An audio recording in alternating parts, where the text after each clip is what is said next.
नमस्कार दोस्तों, मैं ग्रेटर नोएडा के गौतम बुद्ध विश्वविद्यालय में हूँ। 9th elite men's and women's national boxing competition मेरे सामने चल रहा है। 3 रिंग लगी हुई हैं। राजेश भारद्वाज जी, जो एक रियल एस्टेट में नाम है NCR में, और आप स्पोर्ट्स के खिलाड़ियों को, जो दिव्यांग खिलाड़ी हैं, दिव्यांग बच्चे हैं, उनके लिए बड़ा प्रेम और स्नेह है।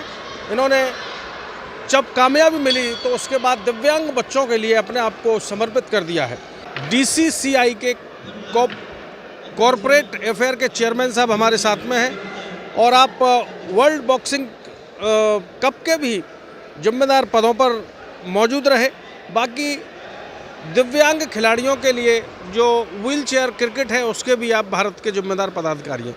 सर, मैं मनोज अलीगढ़िया आपका स्वागत करता हूँ। नमस्कार सर, हम देख रहे हैं कि आपको लगातार पिछले कई बार से हम आपको देखते चले आ रहे हैं। अपने बारे में थोड़ा सा श्रोता और दर्शकों को बताएं कि बड़े शांतचित्त आप रहते हैं और आपकी टारगेट पर नज़र रहती है। खेल जो चल रहा है वहीं पर आपका नज़र रहती है, प्रेम रहता है, बच्चों को बड़ा प्रेम से निहारते हैं। आखिर क्या वजह है इसके पीछे, क्या कारण है? मनोज जी, सबसे बड़ी वजह यह है कि मुझे सबसे बड़ा आशीर्वाद खाटू श्याम जी का है।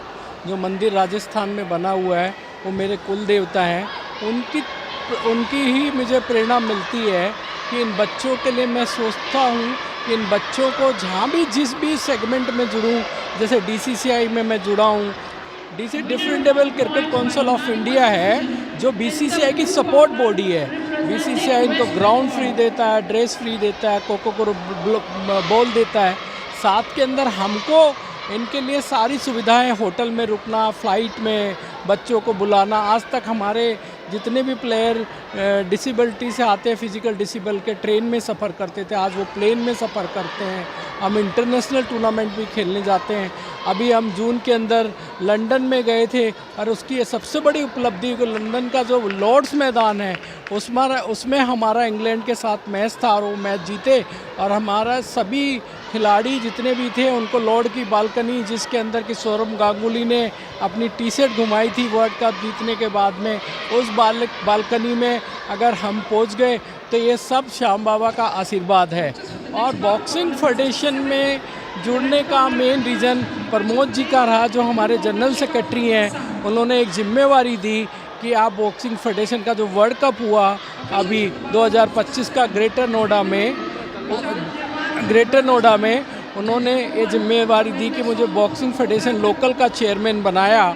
और मैं एक चीज़ ज़रूर कहना चाहूँगा भारत के वासियों को, क्रिकेट के साथ जो बॉक्सिंग, जो पूरे नेशनल लेवल पे भी टूर्नामेंट होते हैं और पूरे साल भर चलते हैं, और बच्चे इतनी मेहनत करते हैं आके नेशनल टूर्नामेंट में। आज मुझे अभी बताया प्रमोद जी की वाइफ ने कि 1200 बच्चे आए हुए हैं। मैं पिछले 10 दिन से इंडिया से बाहर था, तो मुझे ये लगा कि 1200 बच्चों को किस तरह मैनेज करना है, उनका खाना, उनका रुकने का।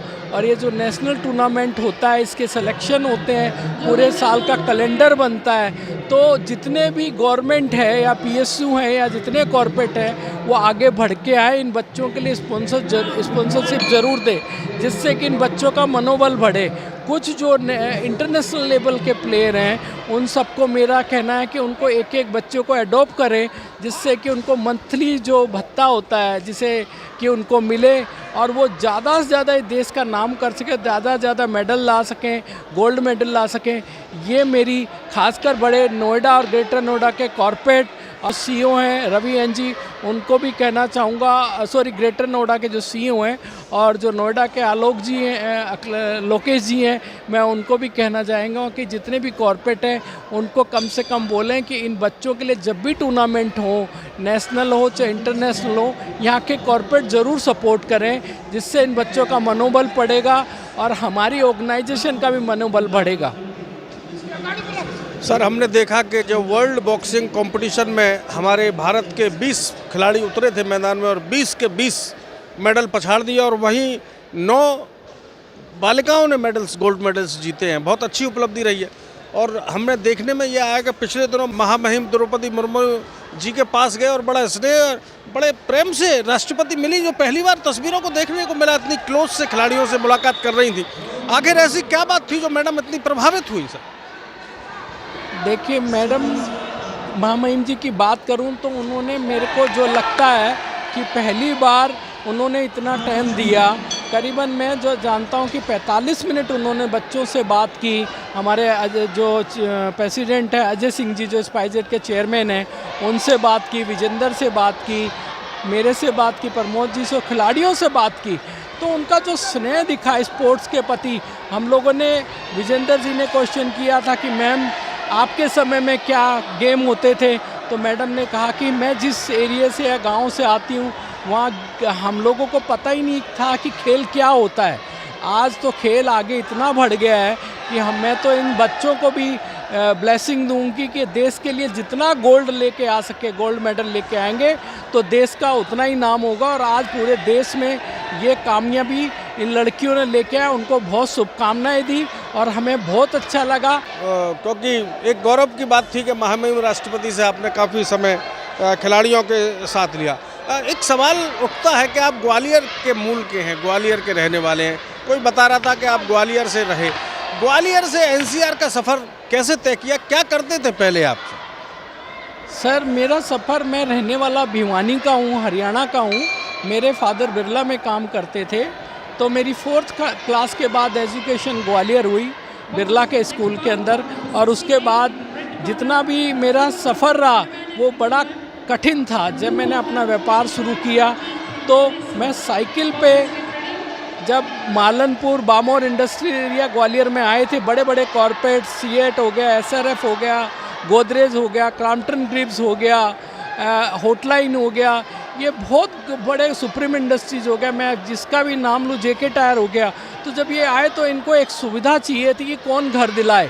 वहाँ कोई ब्रोकर ये काम नहीं करता था जो रेंट का काम नहीं करता था। मैंने एक छोटी सी एजेंसी खोली और मैं साइकिल के सफ़र से स्टार्ट किया। साइकिल से मैं घर ढूंढने जाता था किराए के, जिस घर के अंदर टूलेट लिखा होता था उसकी डिटेल लिख के लाता था।